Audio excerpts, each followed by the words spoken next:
Iran अपनी ताकत बढ़ा रहा है। ईरान अपनी मिसाइलों की रेंज को बढ़ाने की तैयारी कर रहा है। ईरान के पूर्व विदेश मंत्री ने ईरानी टॉप चैनल अल मायदीन, जिनका नाम डॉक्टर कमाल खर्राजी है, इन्होंने बड़ी बात कही। अल मायदीन को इंटरव्यू देते हुए इन्होंने कहा कि आने वाले समय में हम यानी ईरान अपनी मिसाइलों की रेंज बढ़ा सकता है। हम नहीं सोचते, हमें बिल्कुल भी खौफ नहीं है कि हमारे अड़ोसी पड़ोसी हमारे खिलाफ क्या स्ट्रेटेजी बना रहे हैं। हम अपनी ताकत को बढ़ाएंगे और हमारे जो सुप्रीम नेता हैं और जो बड़े लीडर हैं, उनका फतवा है कि हम परमाणु ना बनाएं। हम किसी के प्रेशर में परमाणु इग्नोर नहीं कर रहे हैं।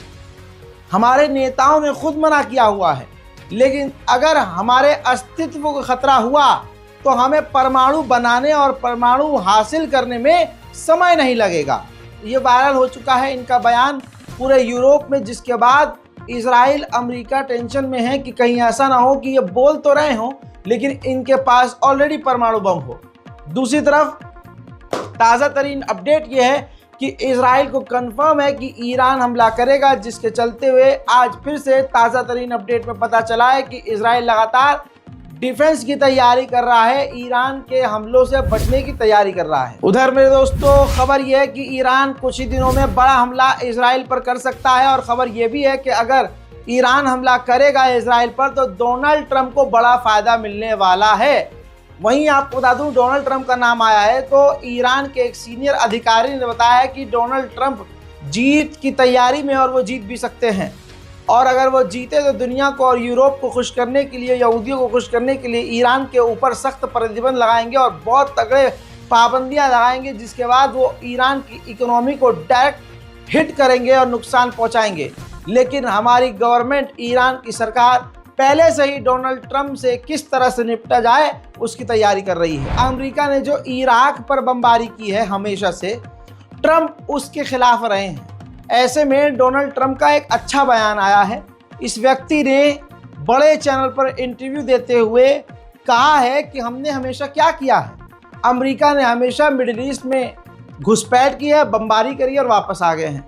हम हमेशा मिडिल ईस्ट गए, बम गिराया और वापस आए, लेकिन इससे हमें क्या मिला? दोस्तों, डोनाल्ड ट्रंप की ये बात सोचने लायक है और ये बात डोनाल्ड ट्रंप की सही है। उधर मेरे दोस्तों डोनाल्ड ट्रंप ने यह भी कह दिया, बाइडेन को स्टूपिड इनडायरेक्ट वे में कहते हुए कहा कि देखो बाइडेन ने क्या कर दिया, Russia, China, North Korea, Iran, इन सबको हमारे खिलाफ एक साथ खड़ा कर दिया, जो कि हमारे लिए अब बड़ा खतरा हो गया है। वहीं ईरान के IRGC के ऑफिशियल ने फिर कंफर्म किया है कि हम इजराइल पर हमला जरूर करेंगे।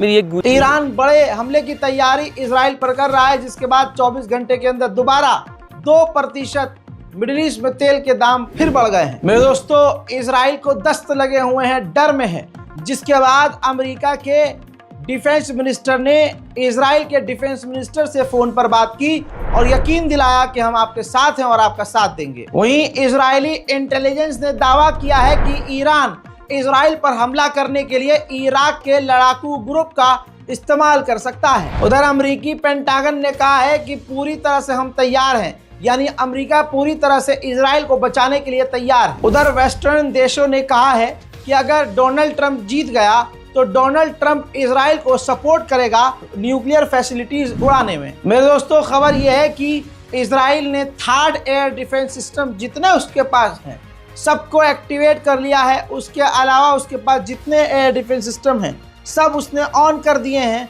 और इजराइल के ऑफिशियल कह रहे हैं कि अभी भी ईरान सोच रहा है कि हमला करे कि नहीं करे।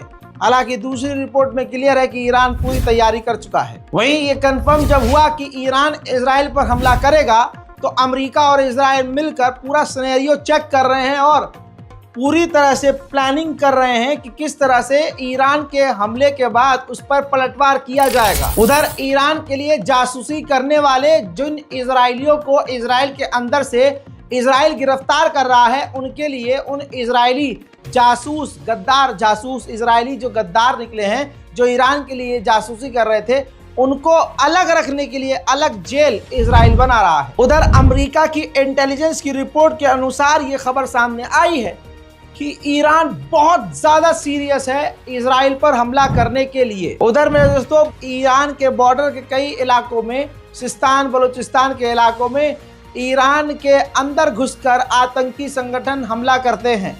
वो पता नहीं किसके कहने पर करते हैं, लेकिन करते हैं। तो ये ताज़ा तरीन खौफनाक मंजर देखिए, चुचुर मुचुर आतंकी संगठनों को डराने धमकाने के लिए बॉर्डर पर ईरान खतरनाक ड्रिल कर रहा है। उधर ईरान के अंदर ताज़ा मंजर दिखा रहा हूँ, जो हिजबुल्लाह के हाशिम शफीउद्दीन जो शहीद हुए हैं नसरुल्लाह के बाद, जिनको लीडर बनना था, ईरान के अंदर उनके लिए दुआ की गई, ईरान के अंदर उनके लिए प्रोग्राम किया गया, मजलिस की गई और एक इवेंट ऑर्गेनाइज किया गया जहां हिजबुल्लाह के लीडरों की तस्वीर, हिजबुल्लाह के झंडे नजर आ रहे थे। उधर इजराइल के अखबार जेरूशलम पोस्ट ने कहा है कि इजराइल को अब ईरान के न्यूक्लियर फैसिलिटी पर हमला कर देना चाहिए, जिन हमलों को ईरान रोक ही नहीं सकता। मेरे दोस्तों, फिलहाल के ईरान के ताज़ा तरीन अपडेट में अभी तक के लिए इतना ही।